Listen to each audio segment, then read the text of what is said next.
pushback from the original author, changes from the original book, and over 30 songs written for this film. What makes Mary Poppins so special and a stand out in the Disney canon? Hello, my name is Em, and I am currently on a journey where I'm watching all of the animated Disney films in chronological order and ranking them on a tier list. Now, since Mary Poppins is kind of a hybrid film, this is going to be a bonus episode because I was asked to do it. Hello, everyone. I just want to preface a little bit that, before I get into my history, if you've already watched this video, I completely understand. I decided to redo this because my biggest fan, my mom, she called me as a mother does. But she talked to me and she's like, well, I watched your Mary Poppins video and I think you could have done better. Ouch, but true. So this is me doing it better. I've done some more research. I took some more time. Frankly, I was a little concerned that I wasn't putting enough out and that I was taking too long of a break, which is preposterous because I am a full-time college student and this is just a hobby. So crazy for me to think that. So preface out of the way, let's get into my new revised history. Everything else should be the same. The thoughts are the same. Footage is the same. Just the history portion that I feel like I lacked on. So Mary Poppins premiered on August 27th, 1964 at the Grauman's Chinese Theater in Los Angeles, and it is based on the Mary Poppins book series by P.L. Travers. The cast features Julie Andrews in her feature film debut, Dick Van Dyke as Bert and Mr. Dawes Sr., David Tomlinson as George Banks, Glynis Johns as Winifred Banks, Karen Dotrice as Jane, and Matthew Garber as Michael. And it's mainly based on the first book in the Mary Poppins series. And Walt's daughter, specifically his daughter Diane, fell in love with the Mary Poppins books and made Walt promise to make a movie version. As early as 1938, Walt tried to come to an agreement with P.L. Travers on the rights.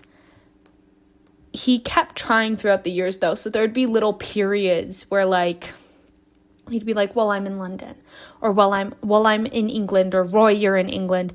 So he would try to be like, let's go see P.L. Travers and see about those rights. And he even showed up at her home to discuss. So that part of saving Mr. Banks is, yeah. So I think he shows up at the end. See, at this point, I watched Saving Mr. Banks probably around a week or two ago. So it's been a little bit, but I believe that he doesn't show up at the beginning. But I think what actually happened is he did show up, and that's kind of what happened is he talked to her. And in 1961, an agreement was made. Disney could make the movie as long as she had script approval. So essentially what happened is they were like, okay, come and see what we got going on here and see how you feel. And Travers hated and disagreed with every aspect of the movie, softening the Mary Poppins character, the music. She believed that the music should be Edwardian standards due to the setting, and the use of animation, as well as she disapproved of the casting of Dick Van Dyke specifically. It got to a point where she refused to allow any further adaptations of her works by Disney. Walt met with the Sherman Brothers originally and handed them a copy of Mary Poppins to read and write the music for the film. When they met later about what parts of the book they wanted to adapt, they found that Walt had the same chapters underlined that they did, which I find really cute. Mary Poppins novels are actually just a series of adventures that she goes on with the children. I remember this because I read the book as a kid. I read, I think, like the first 3 or 4 books, and that's something that I remember is it's basically just Mary Poppins adventures, you know? And so they tried to kind of create a storyline for the Disney film. According to Richard Sherman, more than 30 songs were written during the film's development. Some were, okay, we got a marathon here about music, okay? It's going to be a lot, okay? So, The Chimpanzee, which was meant to take place after I Love to Laugh, and it was also supposed to be a mix of live action and animation, telling the story of a late night zoo visit by Jane and Michael. And it was kind of this juxtaposition thing where there were humans in zoos and animals were watching them and spectating. And Practically Perfect was written to introduce Mary Poppins, but the melody was then used for Sister Suffragette. There would later be a song in the musical adaptation, like the Broadway musical adaptation of Mary Poppins, that would use the Practically Perfect title. Through the Eyes of Love was supposed to be a romantic duet for Bert and Mary, but supposedly Julie Andrews expressed some disapproval in private to Walt, so it was replaced by Spoonful of Sugar. I also personally, for me, I know other people see otherwise, and I know that people do couples costumes with Mary Poppins. I don't like that. I don't like it because to me, I see Bert as a child that Mary Poppins was once the nanny for. I see Mary Poppins as like an ethereal, eternal being. Does that make sense? So Bert, having been a child that Mary Poppins was the nanny for, or maybe he just he's been on adventures with Mary Poppins before, I don't know. So it's just, I don't know, like the fact that he could have been a child when Mary Poppins knew him, I just don't see any romantic connotation with that. Mary Poppins' melody was meant to introduce Mary to Jane and Michael, but elements were kept in Stay Awake as well as in other cut numbers. Keep this in mind. We will mention Mary Poppins' melody again. A Name's a Name was originally going to be sung in the nursery, and it was replaced by Spoonful of Sugar, and the melody was used for Mary Poppins' Melody. And You Think You Blink was originally supposed to be a short song sung by Bert before jumping into the chalk painting. Instead, it is spoken by Bert in the film, so the You Think You Blink part is spoken by Bert. West Wind was supposed to be sung by Mary, but it was fully repurposed into Mon Amour Perdu in Big Red. The Right Side was meant to be sung by Jane to Michael, and this was later used in the TV show Welcome to Pooh Corner. Measure Up was meant to be part of the tape measure scene. Admiral Boom was meant to be the theme song for their neighbor, Admiral Boom, but Walt cut it due to feeling it was unnecessary. The tune can still be heard whenever he is on the screen, though, and some lines from the song were given to Bert to be spoken when Admiral Boom is introduced. And Sticks, Paper, and Strings was an early version of Let's Go Fly a Kite. Lead the Righteous Life was supposed to be a boring hymn sung by Katie Nana to the children at the beginning of the film, and it was then reused for The Happiest Millionaire. So, I honestly kind of like the concept of Katie Nana singing a hymn with the children because it stands as a juxtaposition when Mary Poppins teaches the children Supercalifragilisticexpialidocious, and they're all running around being like, Father, we've heard about this new song Mary Poppins taught us, Supercalifragilisticexpialidocious. And he's like, what is this? And it could just kind of be a little bit like, Mary Poppins, what are you doing to my kids? And it kind of just, I feel like, I understand for time's sake, it is already 2 hours long, but I kind of wish it had stayed in the movie to kind of give that a little bit more theme and, and to kind of broaden that theme and give it a little bit more meat, but completely understand. The Pearly song was incorporated into Supercalifragilisticexpialidocious. I am so lucky I haven't butchered that yet, but, so, for my fellow Americans, or fellow people who might be of a different country. Pearlies are the thing that, like the little band that they have in Supercalifragilisticexpialidocious. Whew, so glad I executed it every time. But those are what the pearlies are. Is they're the little band with the little like kind of like pearls on them. Oh my goodness, might be why they're called pearlies. But yes. The compass sequence, which was an early version of the Jolly Holiday sequence, included South Sea Symphony, Chinese Festival Song, Timbuktu, many elements of which were then reused in Chimpanzee, Tiki Town, and the melody was reused for Chimpanzee, North Pole Polka, which actually you can find. I found it on YouTube because it was put on an anniversary album for Mary Poppins. So I found like a full recorded version of North Pole Polka. Land of Sand, which was replaced by Stay Awake and reused as Trust in Me in the Jungle Book. Beautiful Briny, which was later fully featured in Bedknobs and Broomsticks. Plucked it up, popped it into Bedknobs and Broomsticks, which I find interesting because Angela Lansbury was originally considered to play Mary Poppins until they saw Julie Andrews. So Angela Lansbury was kind of on the docket. That's another one I love. Is Bedknobs and Broomsticks. Criminally underrated.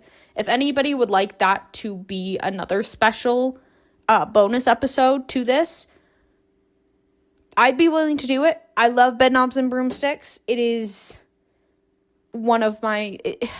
I don't want to say one of my favorite Disney films, but I do also want to say one of my favorite Disney films. It's one of the ones I grew up watching.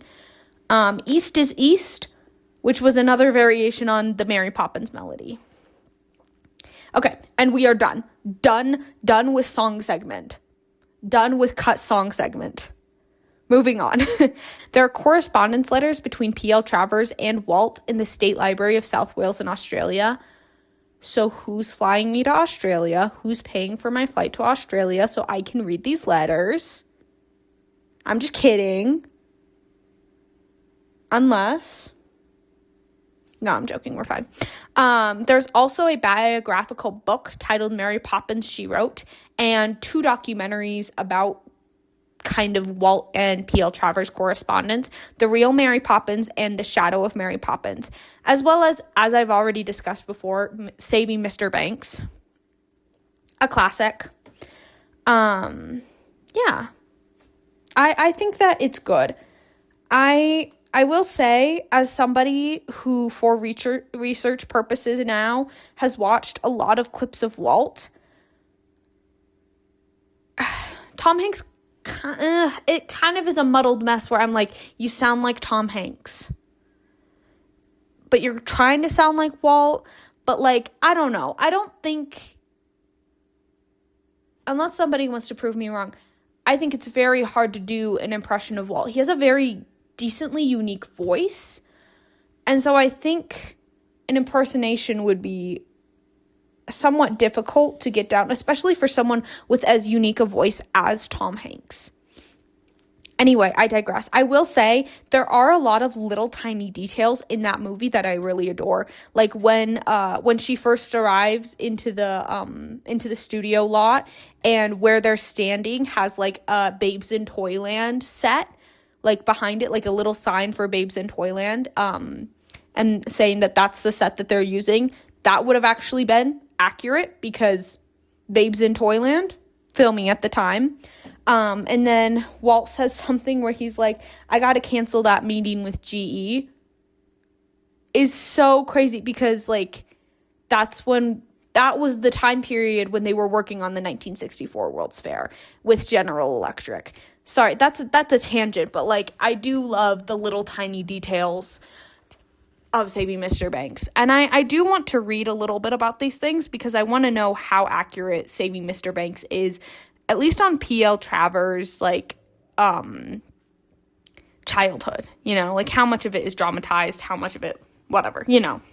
Kind of the craziest part of all of like the entire situation with P.L. Travers coming is that the film had been worked on and concepts had been discussed, scenes had been planned, songs had been written for 2.5 years before P.L. Travers came to approve the project and give her sign off. And Walt had not told any of the other crew that they had not received the rights yet. And this was reasonably shocking. Like, I think there's a moment in Saving Mr. Banks where one of the Sherman brothers is like, we don't have the rights yet. And that's reasonable because I guess, like, now I've learned they'd been working on this for 2.5 years. That's reasonable to be like, we've done 2.5 years of work and we didn't have the rights. And she was often stubborn and contradicted herself. So there's a scene in Saving Mr. Banks where she's like, I want this all on tape. The funny thing is, tape recording had been a thing in the Disney meetings since, like, Snow White, like the second meeting for Snow White.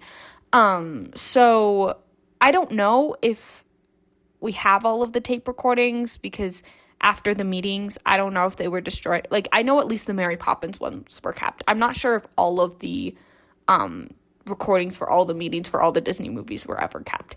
But I do know that Disney has been recording things for a while. But I'm sure that was just like an audience thing, you know, written into the movie to be like, that's why the tape is being recorded, you know, whatever. Yes. I would love to actually, like, go to the Disney archives and listen to all those recordings. I think it'd be really interesting. I think she's an interesting person. In fact, like, for the tape measure, she was like, I want you to take down, this is exactly what it's supposed to say, because my mom had a tape measure that said the exact same thing as this. This is what I want the tape measure to say. Take this down. She's an interesting person. She did not really like the idea of the change of heart of Mr. and Mrs. Banks, stating, quote, not a change of heart because he's always been sweet, but worried with the cares of life. And I kind of agree with that. You'll kind of hear in my thoughts, but thinking about it, I do kind of agree with her and her idea. Does that make sense? But she had 30 days to consider, and on the 30th day, she finally agreed to give up the rights, but she had to be a consultant. So I think that the Saving Mr. Banks kind of does it a little bit out of order. I don't know. It's a little bit weird, you know? So, yeah, it's a little bit weird. But, despite the fact that she was a consultant, Walt contractually had the final say, so his opinions ultimately ruled out for, like, everything. And when Julie Andrews was on the Ed Sullivan Show for her role in the musical Camelot at the time, that is when she was discovered by both of the Sherman brothers, as well as some other people on, like, the production team for it. And they knew that she was what they were looking for. Like, apparently, like, in interviews, they've said, like, they went the next day to work after the Ed Sullivan Show, and they were like, did you see the Ed Sullivan Show? Did you see the... Yes, I saw the Ed Sullivan Show. Wouldn't she be perfect? Yes, she'd be amazing, and she'd be perfect. That's just Julie Andrews, guys. That's all I have to say. I love Julie Andrews because I bond with classically trained singers. I'm sorry. I just, like, as somebody who is becoming classically trained, I love classically trained singers. I adore them. Live, laugh, love classically trained singers. At the time, Julie Andrews was thinking that she would get cast in the movie version of My Fair Lady, as she had originated the role of Eliza Doolittle on the West End and on Broadway. But she wasn't a big enough movie name at the time, leading to Audrey Hepburn being cast instead. Despite this disappointment, Julie Andrews understood, and she became great friends with Audrey Hepburn. And she, in fact, did a little funny thing at the Golden Globes. She was like, I'd like to thank a very great man, to which, like, none of this would have been possible without. And then she named the director for My Fair Lady. Because if she had done My Fair Lady, she would not have been able to do Mary Poppins because they were filmed at the exact same time. And because P.L. Travers had approval, Julie Andrews needed to audition or be approved by P.L. Travers. Julie Andrews has said that she thinks she approved of her and that she said she had the nose for it. I don't know what that means, but with women like P.L. Travers, you never know sometimes what they mean. And they're just like, you're supposed to understand what they mean. I don't know. When Walt originally approached Julie Andrews to play Mary Poppins, she was pregnant. However, Walt said he was willing to postpone filming in order for her to be cast in the film.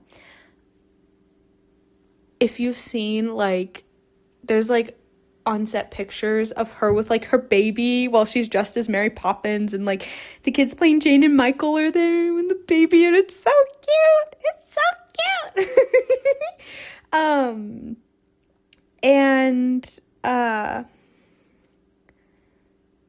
Julie Andrews also provides the whistling for the Robin in Spoonful of Sugar and one of the singers in Supercalifragilisticexpialidocious. Whew, gotta through it again. David Tomlinson also voiced the Talking Umbrella, Admiral Boom's first mate, and numerous other roles. Richard Sherman voiced a penguin and another singer in Supercalifragilisticexpialidocious. Yes, did it again. And Roger Sherman did the speaking voice for the Bird Women, as her voice was too soft. Walt read an article in the newspaper and came across a quote by Dick Van Dyke about movies straying further and further from family-friendly content. Specifically, he expressed the distaste for modern movies falling more into dirty films. Walt shared the same belief, prompting Walt to set up a meeting with him and instantly clicking, offering him the part of Bert. After landing the role of Bert, Dick Van Dyke lobbied to play Mr. Dawes. But Walt felt he was too young, but won him over after a screen test. So I've heard this thing. I don't know if it's 100% true. But I've heard this thing that he dressed himself up in old man makeup and walked around the Disney studio lot to try to convince Walt that he was good enough for the part and see who he could convince that he was an old man. So take that with a grain of salt. I've heard that before. I'm just not fully sure if it's true. Yeah. J. Pat O'Malley, who had done a lot of voices for Disney, helped Dick Van Dyke with his Cockney accent. Despite this, he was voted number 2 of the worst film accents by Empire magazine. Despite this being Julie Andrews' first movie, Dick Van Dyke has said that she was very professional and she was very natural. In fact, this was only Dick Van Dyke's second film, but he did have camera experience because he was on the Dick Van Dyke Show. Karen Dotrice and Matthew Garber were actually in 3 Disney films together, with Mary Poppins being the second. Matthew Garber, who played Michael, actually tragically died at the age of 21 after he contracted hepatitis and it spread to his pancreas. Karen Dotrice, who played Jane, kind of looked on his memory fondly, saying, quote, "He was how he looked, an imp, and I loved being his shadow. I can't imagine making movies would have been half as much fun without him. He loved being naughty, finding and jumping off of small buildings on the backlot. While I was Victorian proper and wouldn't let myself get dirty or muddy, Matthew had a great sense of fun and danger. He was a daredevil and could have been a race car driver, and he did live a full life over his 21 years. Close quote. When they were casting the movie, Walt said that he knew the perfect person to play Mr. Banks, and it was Glynis Johns, and everyone else on the team agreed. So when they called to meet with her about the part, it's like they probably said, Walt wants to talk to you about Mary Poppins, so she probably got it into her head that she's like, oh, he's going to cast me as Mary Poppins. He wants to cast me as Mary Poppins. And Walt did have to tell her that they had already signed Julie Andrews to the part.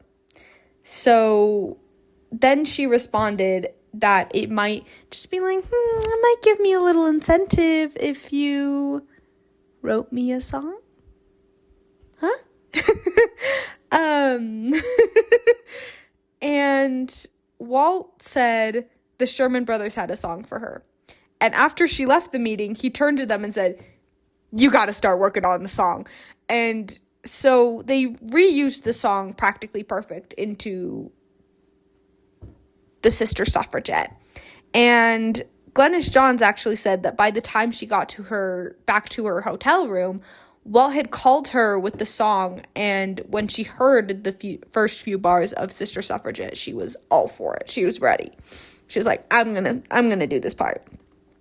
Writer Bill Walsh had seen David Tomlinson in several British films, so the rest of the team, meaning like the Sherman Brothers and a few other writers, if you know who Don DeGrady is, big and important person in the Disney sphere. And Walt also sat down and watched these films to see if he was right for Mr. Banks. And Walt said, "Very good. Let's see if we can get him." And basically, like, they knew he had the right personality for the part. And they did get him, which is good because I like him. And I like him in, I actually prefer his role in Bedknobs and Broomsticks. I like him more in Bedknobs and Broomsticks, but that's just me. Edwin was chosen because Walt loved Edwin and casting him in as many projects as possible. Like, he had been the Mad Hatter in Alice in Wonderland and the Toymaker in Babes in Toyland, and he was the firefighter in The Absent-Minded Professor. And Matthew Garber was afraid of heights, so he hated the scenes on wires. But someone offered him a dime for every time he went up on the wires, so every take, he got a dime. Which is crazy. I know, like, they say, oh, yeah, no, you can bribe a child and get him to do anything. But, like,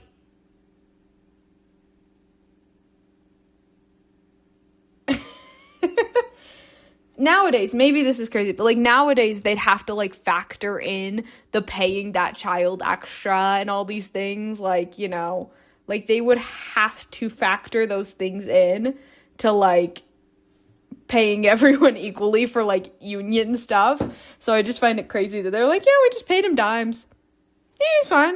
We paid him a dime. Walt came up with the camera techniques used for the I Love to Laugh scene. So every shot had to be treated differently in order to not dispel the illusion and make it obvious they were on wires, which was really, really cool.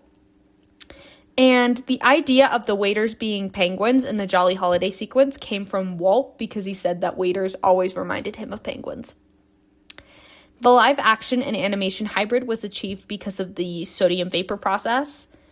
Frank Thomas, who was in charge of animating the penguins, said that he had to figure out how to make them move because Dick Van Dyke would dance and move around and kick, and he would be stepping on the penguins and kicking the penguins, and he actually said, he's like, I kept losing penguins because he was kicking around and dancing around and jumping around. So the penguins would have to duck and jump to get out of the way and stuff like that. And according to Karen Dotrice, a lot of the special effects were not told to both her and Matthew Garber. So they did not know that the medicine would come out in 2 different colors in Spoonful of Sugar.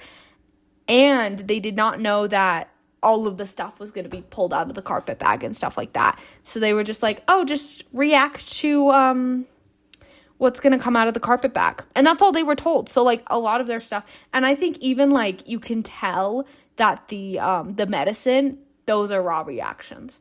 Those are raw reactions. I think you can tell. The Robin in Spoonful of Sugar was an animatronic, obviously. But, like, I think it was, like, the actual, like, one of, if not the first animatronic that Disney had conceived that had been seen by the public, because they would not, or around that time, like, yeah, it would be the first, because they would have definitely recorded that before the 1964 World's Fair had happened. So, yeah, so they had been playing around with animatronics at this time, and they're like, yeah, let's make an animatronic bird.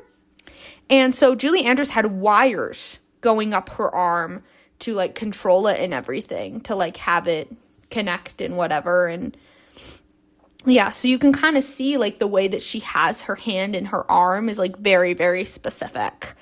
Walt loved Feed the Birds from the moment that he heard it. And the Sherman Brothers would often get called to his office to play and sing the song for him. So it'd be like a random weekday, and he'd be like, "Can you come play Feed the Birds for me?" And then he'd say, "All right, have a nice day." And they'd go home, and yeah. And in fact, the Sherman Brothers played it at Walt's funeral. It was Walt's favorite song. And Richard Sherman also played it for the dedication of the partner statue at Disneyland for Walt's 100th birthday. Dick Van Dyke actually said he was worried about the dancing and singing for Mary Poppins because he had not been much of a dancer or singer or received training for either of those things. He at least had not received dance training. But like he said, like, "Oh yeah, I was with Julie Andrews, who was this incredible singer, and I was kind of intimidated."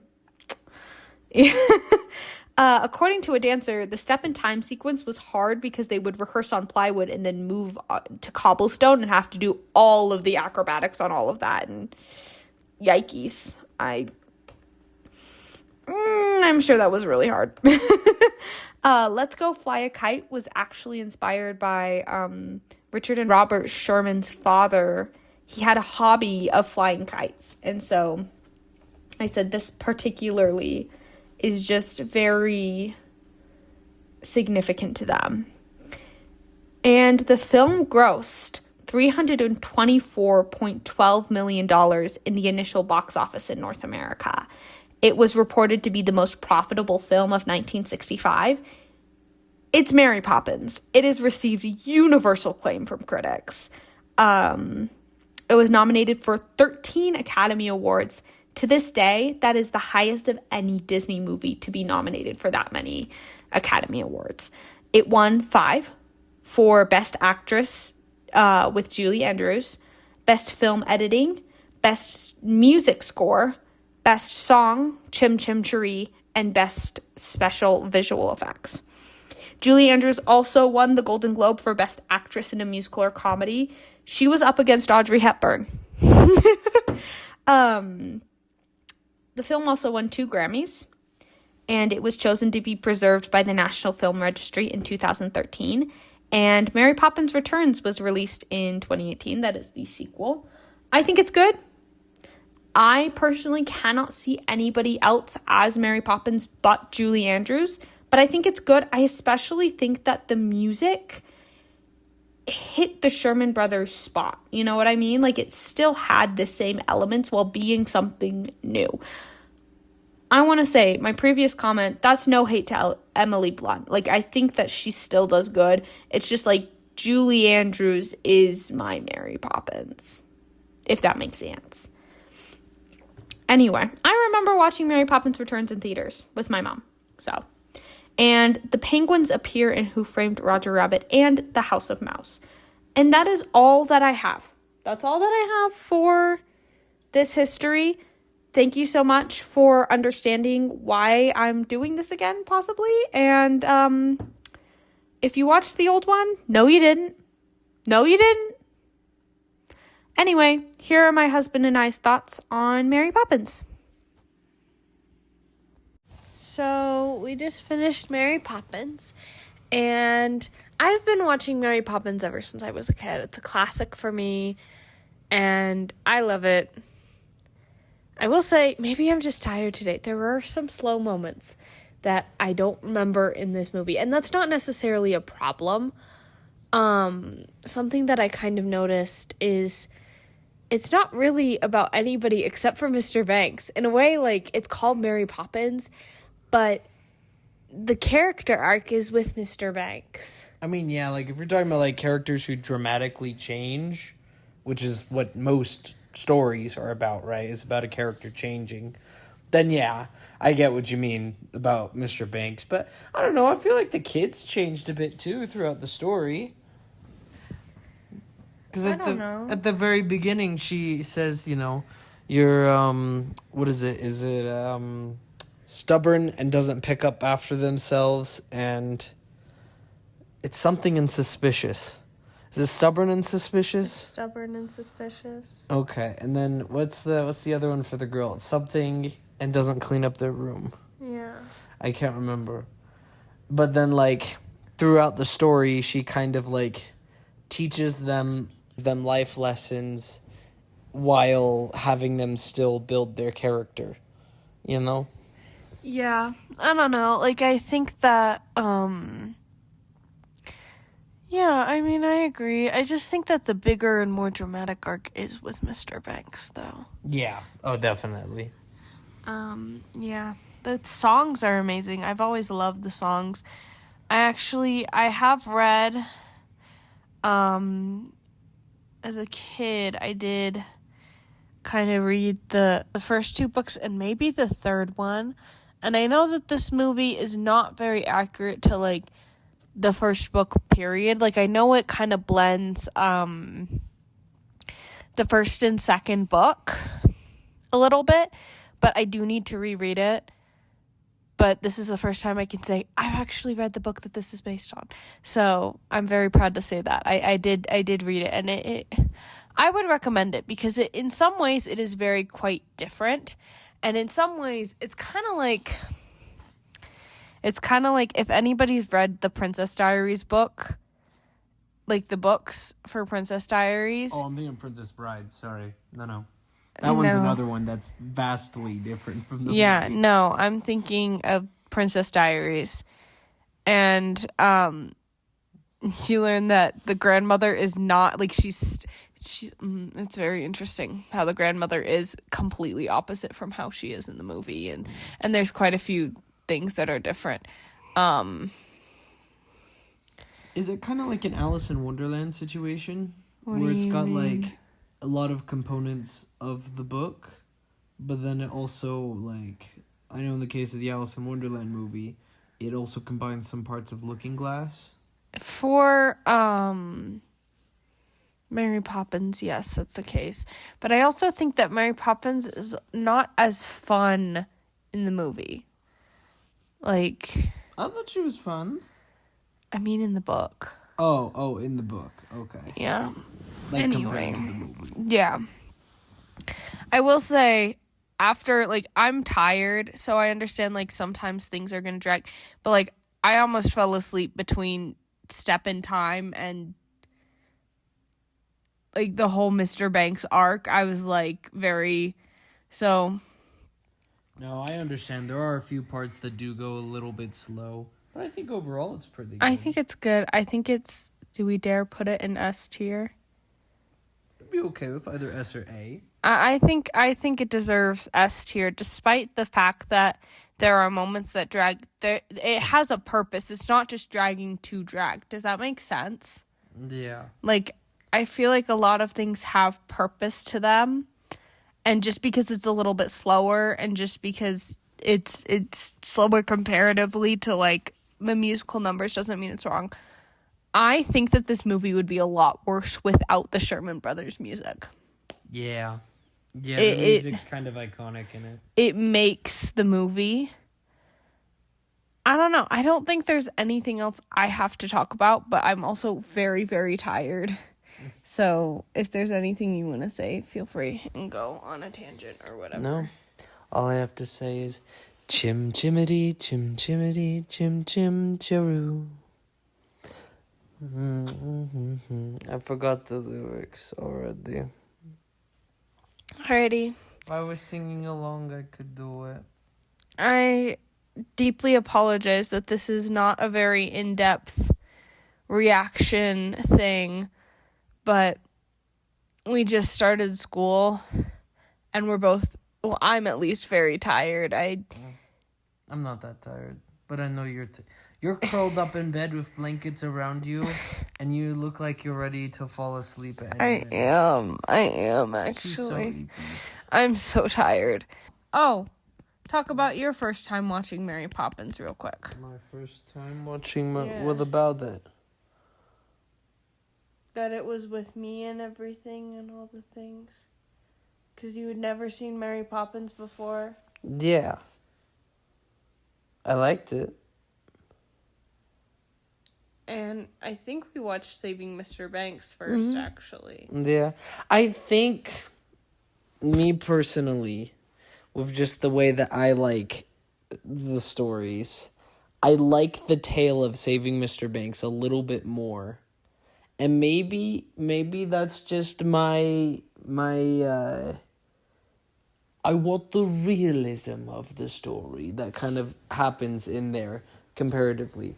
But I do like Mary Poppins, and I thought that was very good. You're so tired. Do you want me to wrap it up?